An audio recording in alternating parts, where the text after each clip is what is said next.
ये है इटली, जो बहुत जल्द वर्ल्ड मैप से गायब होने वाला है। ये इटली का एक गांव है जहां कभी हजारों लोग रहते थे, मगर आज ये पूरा गांव वीरान पड़ा है। और इटली में इस जैसे 6000 और गांव हैं जो पिछले कुछ सालों से मुकम्मल वीरान हैं। इसी तरह ये 300 साल पुराना इटली का बहुत ही मशहूर कैंपचे स्कूल है, जहां से लाखों इटालियन बच्चों ने पढ़ा है, मगर आज इसी स्कूल में एक बच्चा भी नहीं है। इटली में टीचर्स को नौकरी से निकाला जा रहा है क्योंकि क्लासरूम्स में स्टूडेंट्स ही नहीं है। 2015 में इटली के हेल्थ मिनिस्टर ने खुद ये कहा था कि इटली एक डाइंग कंट्री है, और इसकी वजह यह है कि इटली में बच्चे ही पैदा नहीं हो रहे। इटली का टोटल फर्टिलिटी रेट पिछले 50 सालों में सबसे लोएस्ट है। प्रेडिक्शंस के मुताबिक इटली की पॉपुलेशन अगले कुछ सालों में बहुत ज्यादा गिरने वाली है। वो इटली जो अपनी बड़ी फैमिलीज की वजह से पूरे यूरोप में मशहूर था, आज इस पॉइंट पर है कि अगले कुछ सालों में वो इकोनॉमिक डार्क एज में एंटर हो जाएगा। इटली की रियल एस्टेट कोलैप्स कर जाएगी क्योंकि घर तो होंगे मगर उनमें रहने वाला कोई नहीं होगा। आर्मी में जाने के लिए यंग लोग ही नहीं होंगे। फैक्ट्रीज और इंडस्ट्रीज के लिए लेबर भी नहीं होगी। अगले 10 सालों में इटली की पूरी इकोनॉमी कोलैप्स कर जाएगी। आज हालात ये हैं कि इटली में एवरेज एज 48 इयर्स है, जबकि पाकिस्तान में एवरेज एज 21 और इंडिया में 28 इयर्स है। इटली की 24% पॉपुलेशन 65 साल से ऊपर है और ये नंबर लगातार बढ़ रहा है। लेकिन सवाल ये है कि आखिर इटली इस स्टेज तक पहुंचा कैसे? आज से 100 साल पहले इटली में बर्थ रेट 5.2 था और 1970s तक इटली का बर्थ रेट 2 से ऊपर रहा। तो फिर ये पिछले 50 सालों में ऐसा क्या हुआ है? और ये सिर्फ इटली ही नहीं बल्कि यूरोप के दूसरे कंट्रीज और इवन जापान में भी ऐसा ही ट्रेंड है। इटली की आबादी गिरने की 3 रीजंस हैं। सबसे पहले तो अगर हम हिस्ट्री में जाएं तो आज से 100 साल पहले इटली एक एग्रीकल्चरल कंट्री था। ज्यादातर लोग किसान थे और खेती बाड़ी करते थे। जाहिर है कि एक किसान के लिए सबसे बड़ी चीज ये है कि उसके पास हाथ बटाने वाले हों। इसीलिए उस जमाने में इटालियंस ज्यादा बच्चे पैदा करते थे ताकि वो मिलकर काम कर सकें। तो जितने ज्यादा बच्चे होंगे उतने ज्यादा कमाने वाले होंगे। फिर इंडस्ट्रियलाइजेशन शुरू हुई, सैलरी सिस्टम आया।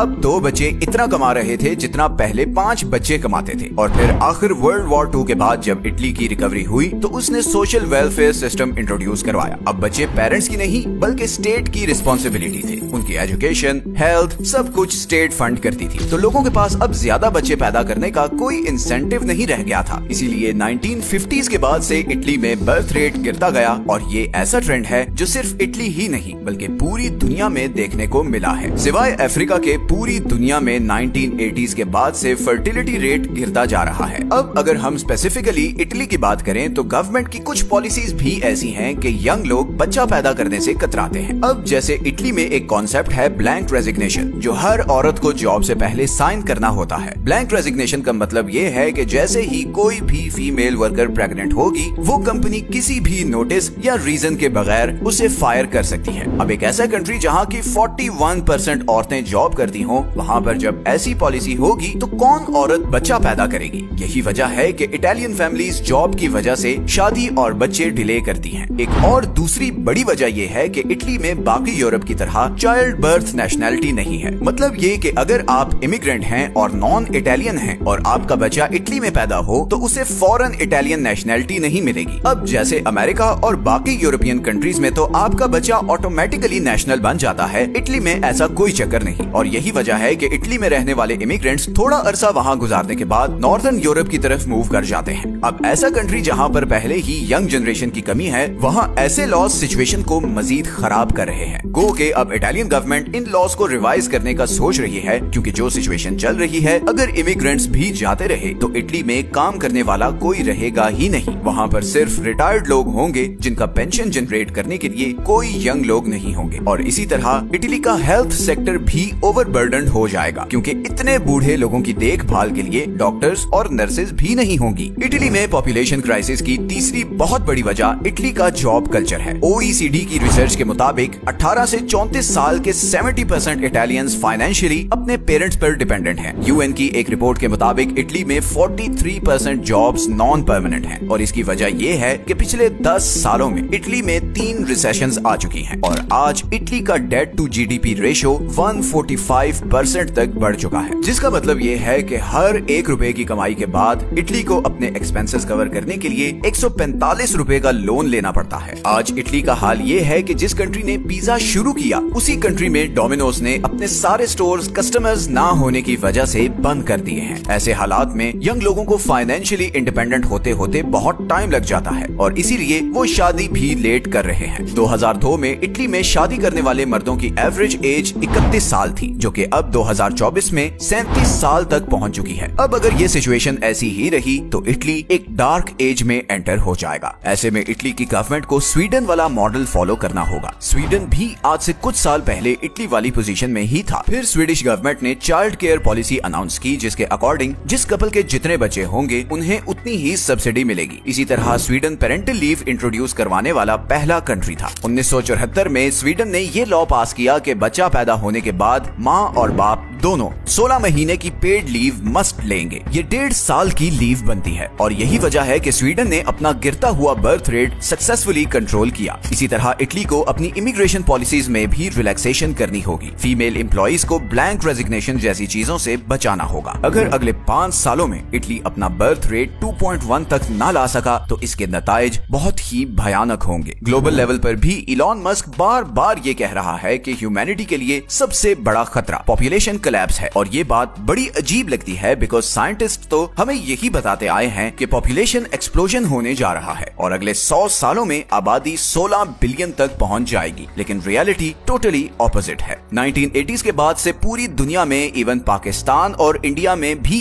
बर्थ रेट गिर रहा है। 1990 में पाकिस्तान में बर्थ रेट 6.3 था, जो आज 3.4 पर आ चुका है। तो वर्ल्ड पॉपुलेशन अगले 20 सालों में पीक करने वाली है और फिर 2050 के बाद सारी प्रेडिक्शंस के बिल्कुल ऑपोजिट, वर्ल्ड पॉपुलेशन गिरना शुरू हो जाएगी। Japan, Italy, America, UK, France, Germany और दूसरे वेस्टर्न कंट्रीज सबसे ज्यादा इस पॉपुलेशन कोलैप्स का शिकार होने वाले हैं। इस पॉपुलेशन कोलैप्स का वर्ल्ड इकोनॉमी और एनवायरनमेंट पर क्या इफेक्ट होगा, ये बहुत डिबेटेबल टॉपिक है। आप लोगों को क्या लगता है कि पॉपुलेशन कोलैप्स अच्छी चीज है कि बुरी? नीचे कमेंट्स में अपनी ओपिनियन जरूर दें। ये हैं वो सारे सोर्सेज जहां से हमने इस वीडियो के लिए कंसल्ट किया है। मिलते हैं नेक्स्ट वीडियो में एक और इंटरेस्टिंग टॉपिक के साथ। अपना ख्याल रखें। अल्लाह हाफिज।